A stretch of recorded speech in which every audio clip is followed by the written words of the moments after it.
नमस्कार, बहुत स्वागत है आपका आश्रम यूट्यूब चैनल पर। जिन्होंने चैनल को अभी तक सब्सक्राइब नहीं किया हो, कृपया सब्सक्राइब कर लें।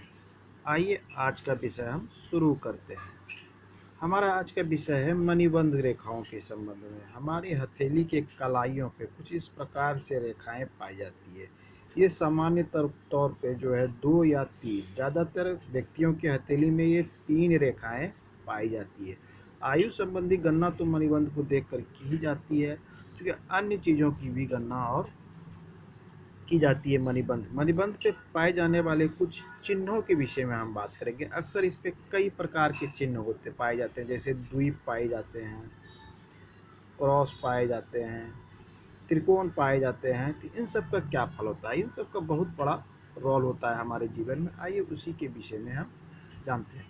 अगर आपकी इस तीनों मणिबंध रेखाओं के बीच में मतलब हथेली में कहीं भी तीनों रेखाओं को अगर छूने वाला एक त्रिकोण बनता हो, मान लिया जाए इस भाग में इस प्रकार से त्रिकोण बन रहा हो, इस प्रकार से ये आड़ी तिरछी रेखाओं के मिलने से ये त्रिकोण बनता है। इस प्रकार से कोई त्रिकोण आपकी मणिबंध रेखाओं में बन रहा हो तीनों लकीरों के बीच में, ये एक शुभ चिन्ह होता है। इसके विषय में सामुद्रिक शास्त्र में कहा गया है कि ये त्रिकोण बनना जो है व्यक्ति को जो है समाज में मान सम्मान दिलाता है, प्रतिष्ठा में बढ़ोतरी करता है।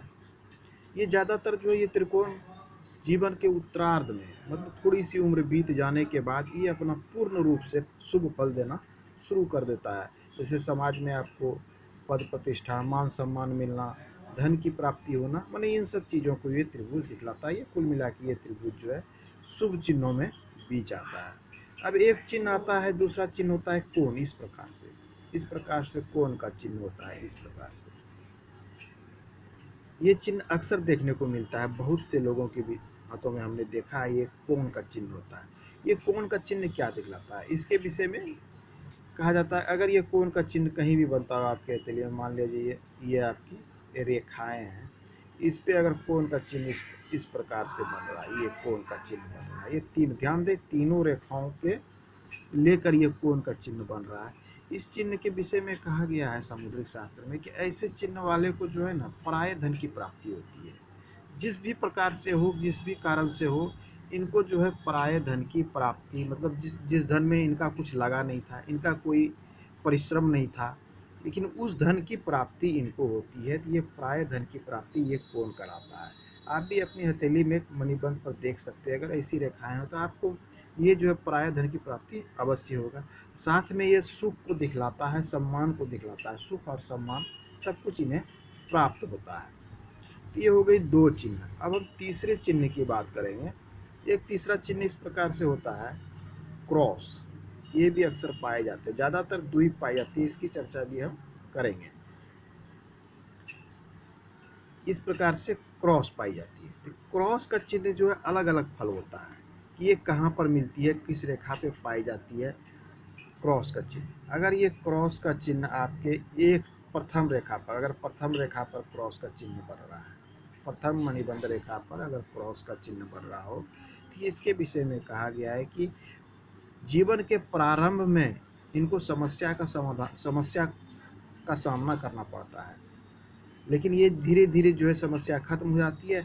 फिर इनको काफ़ी जो है सुख शांति जीवन में मिलती है। यही जो है थोड़ा जीवन में उम्र निकल जाने के बाद अच्छा पल ये क्रॉस देता है, लेकिन शुरुआती दौर पे ये समस्या को दिखलाता है। अगर ये तीसरी लाइन पे बनता हो, अगर क्रॉस आपके तीसरी लाइन पे बनता हो, तो ये दिखलाता है, ये धन लाभ को दिखलाता है। साथ में ये दिखलाता है जीवन के अंतिम क्षण में, मतलब उम्र निकल जाने के बाद 50, 55, 60 पुर गए, तब ये सुख शांति को दिखलाता है जीवन के अंत में। साथ में ये धन लाभ व्यवसाय से जैसे भी हो, जीवन के उत्तरार्ध के बाद ये धन के लाभ को दिखलाता है।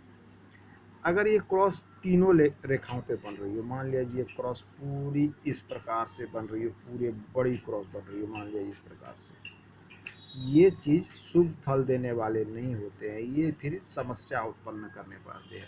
ये आपके जीवन में, आपके कार्य में, आपके स्वास्थ्य में कोई ना कोई समस्या उत्पन्न करते रहेंगे। ये शुभ फल नहीं होता है। कोई भी कार्य करेंगे तो आपको जो है आसानी से वो कार्य होने वाला नहीं है। ये क्रॉस जो है सबसे बड़ा क्रॉस जो तीनों रेखाओं को छूता हो, ये समस्या उत्पन्न करता है। तो आज के अंक में इतना ही। अगले अंक में हम अन्य चिन्हों के विषय में बात करेंगे।